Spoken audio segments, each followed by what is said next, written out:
그런데 안타까운 일이 있습니다. 세상 최고의 보물 예수님을 간직한 사람이 조금 경제적으로 어렵다고 돈이 없다고 세상의 부자들을 부러워합니다. 빌리언 달러에 비교할 수 없는 엄청난 예수님을 보물을 간직하고 있으면서도 말입니다. 하나님의 무한한 능력이 되신 예수님을 간직하고 있으면서도 세상에서는 자기는 힘없고 평범한 시민이라고 세상의 왕들, 권세자들을, 대통령들을 부러워합니다. 진짜 나 자신이 얼마나 엄청난 보물을, 무한을 가지고 있는지, 얼마나 무한한 능력을 가지고 있는지를 잘 모르고 있는 것입니다. 이것이 바로 현대 크리스천의 모습이고 우리들의 모습입니다. 나는 늘 현실의 어려운 상황에서 남몰래 탄식하고 있지는 않습니까? 낙심하고 좌절하고 있지는 않습니까? 오히려 세상을 원망하고 사람들을 원망하고 있지는 않습니까? 아니면 바울처럼 현실의 고통은 끝도 없이 물려든다 할지라도 오히려 내 안에 계신 보물 때문에 하나님의 능력이 되신 예수님 때문에 오히려 큰 힘과 위로를 얻고 오히려 외부로 오는 이것들을 다 정복하고 그 능력을 나타내고 있습니까? 바울에게는 이 보물을, 이 엄청난 탁월한 능력이, 자, 그러면 어떻게 자신을 그렇게 위협하는, 우겨싸움을 하는, 거꾸로 두려워하는 그들을 이겼는지, 정복했는지 어떻게 나타났습니까? 바울을 재판하던 당시 로마 총독들, 그 지역의 분본 왕들, 심지어는 제국의 황제 시저 앞에서조차도 그들의 가진 권력이나 보화보다도 더 탁월한 능력으로 그들을 다 제압해버리고 그들의 보물들을 다 부끄럽게 만들었는데 어떻게 그렇게 할 수가 있었습니까? 자, 바울은 정말 말도 안 되는 억울한 죄목으로 자신을 재판을 하고 감옥에 쳐넣었습니다. 사람들이. 그들을 향해서 내 안에 하나님의 무한한 능력이 있기 때문에 그 무한한 능력으로 그들을 다 때려엎고 부시고 무릎 꿇고 만들어야 하지 않았습니까? 나에게 태장을 때리는데 솔직히 내 속에 얼마나 엄청난 능력인지 모를 모양인데 하면서 한번 본때를 보여줘야 마땅하지 않습니까? 자, 바울은 자기 안에 있는 보물을, 자기 안에 있는 그 무한한 능력을 어떻게 나타냈습니까? 어떻게 했습니까? 자, 10절입니다. 상반절. 어떻게 나타나냐면 10절 상반절 어떻게 됐습니까? 우리가 항상 예수의 죽음을 몸에 짊은 아니 능력이 나타나야 되는데 예. 뭐라고 했습니까? 예수의 죽음을 자기 몸에 짊어진다고 했습니다.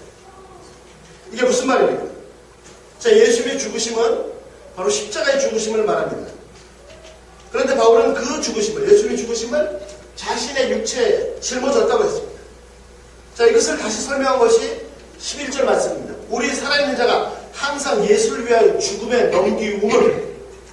자, 예수의 죽음을 내 몸에 짊어졌다는 것은 뭐냐면 비록 살아있지만 항상 예수님을 위해서 죽음에 넘겨졌다는 것입니다.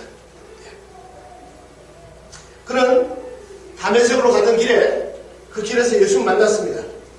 그리고 그 예수님이 진짜 구세주시고 주인인 것을 깨달았습니다.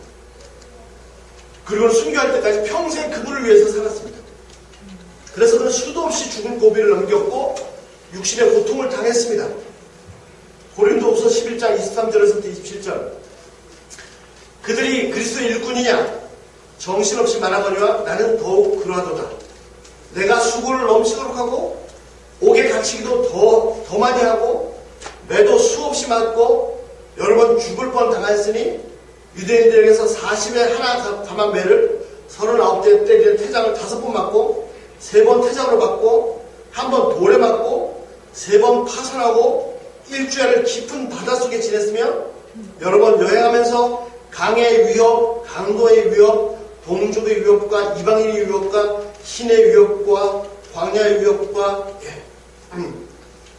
바다의 위험과 거짓 형제 중의 위험을 당하고 스스로 수고하고 애쓰고 여러 번 자지 못하고 줄이며 목마르고 여러 번 굶고 춥고 헐벗어노라. 이것이 바울을 통해 나타난 하나님의 능력입니다. 이게 무슨 말입니까? 그는 평생 예수님 위해 살았습니다. 그래서 늘 예수님 위해 살다 보니까 늘 죽음에 넘겨졌습니다.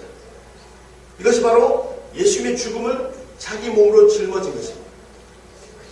예수님은 자신에게 39대의 매를 때리는 유대인들에게 복수하지 않았습니다. 돌을 던지는 자들에게 저주하거나 같이 돌을 던지지 않았습니다.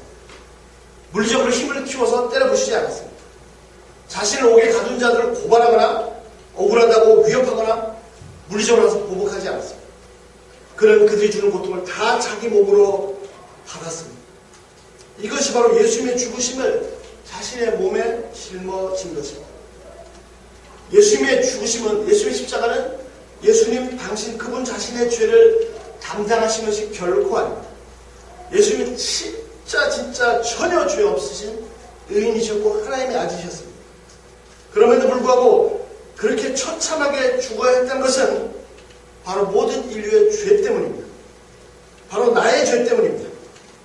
예수님의 죽으심은 우리의 죄를, 나의 죄를 짊어지신 것입니다.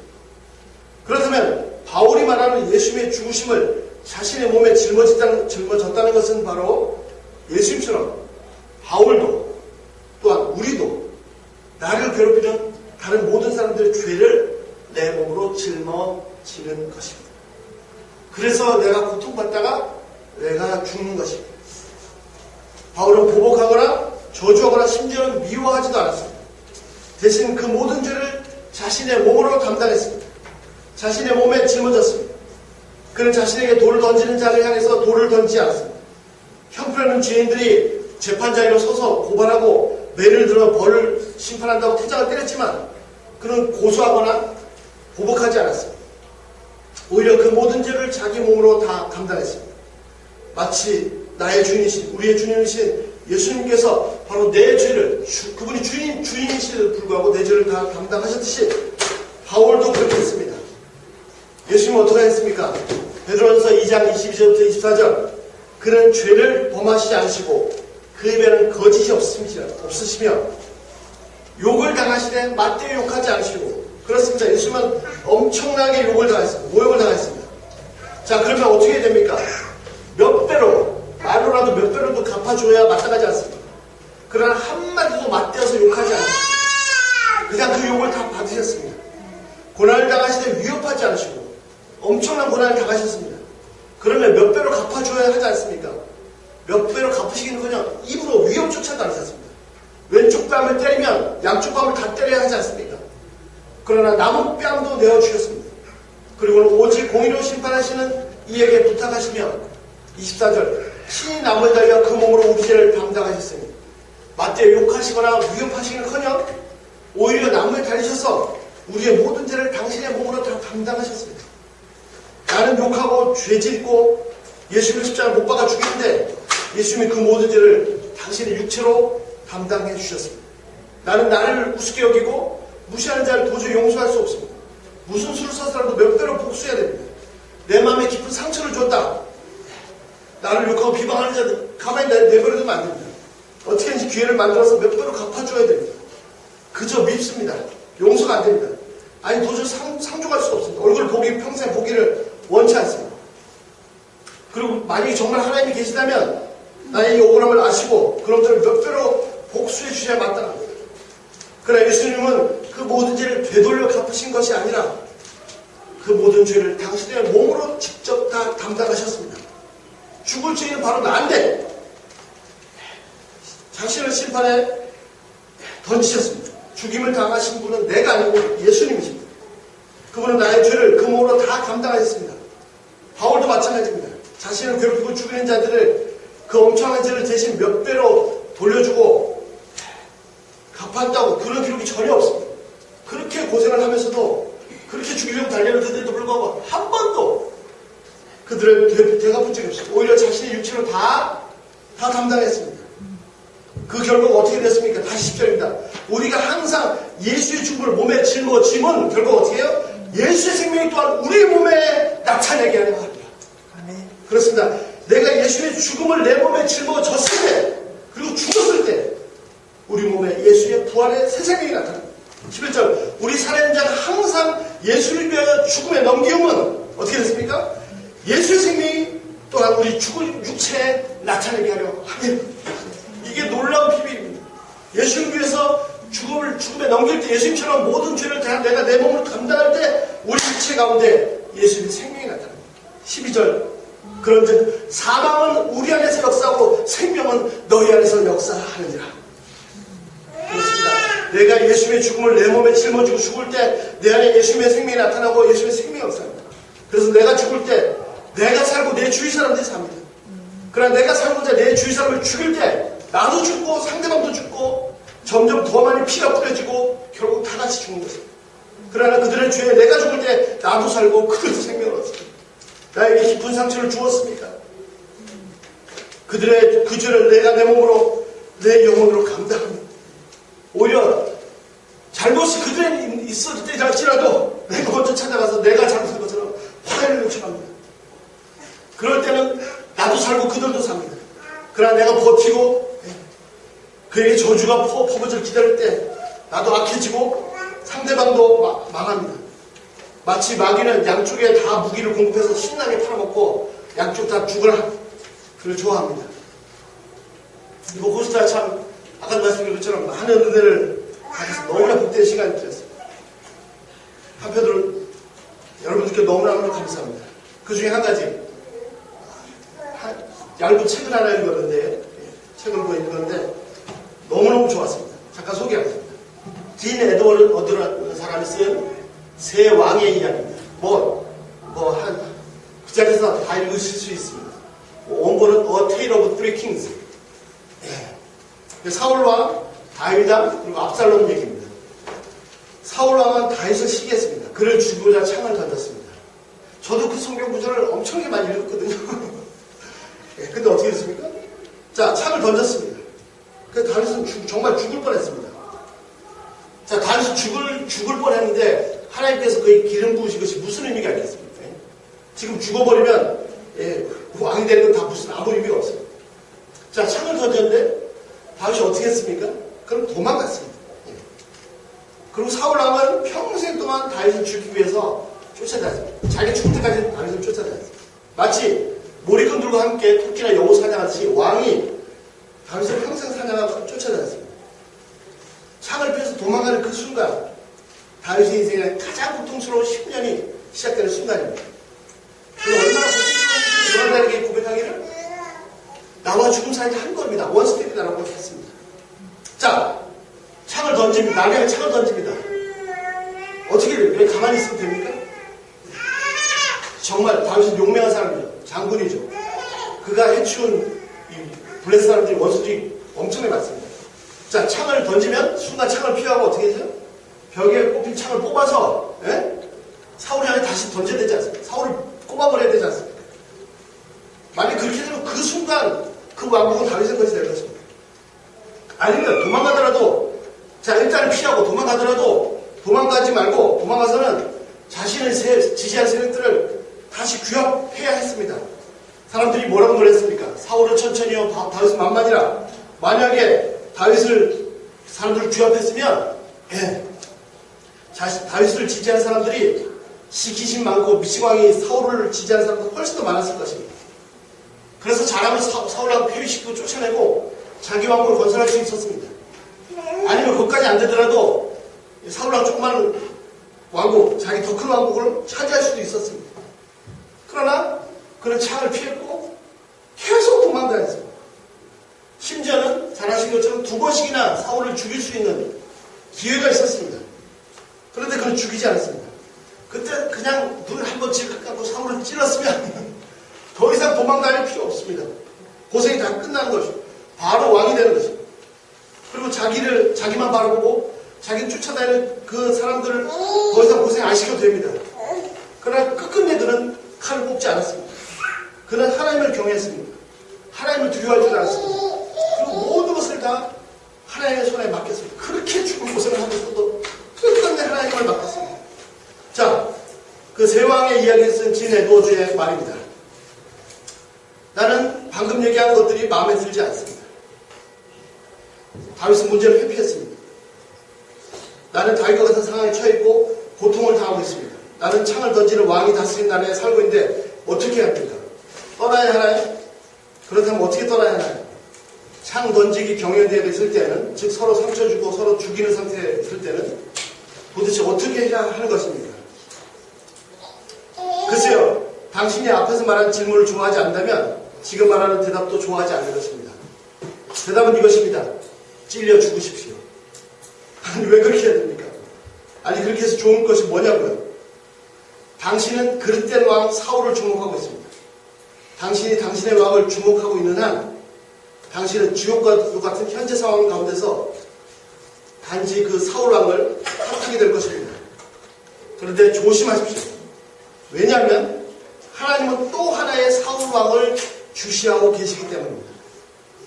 그 사울은 당신에게 창을 던지면 그곳에 서 있는 눈에 보이는 사울이 아닙니다. 그렇습니다.